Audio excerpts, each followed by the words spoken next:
Vidite, brez zaščitnih čelad in seveda tudi niso dovoljeni udarci v glavo.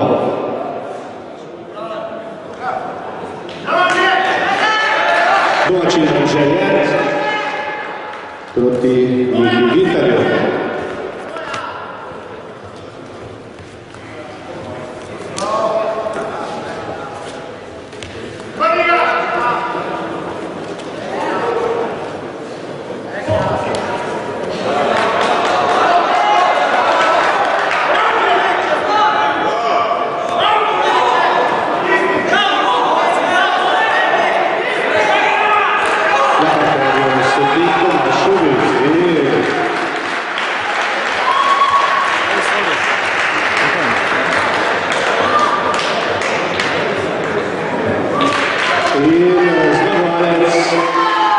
Anže je, kam bi bil Gladijako.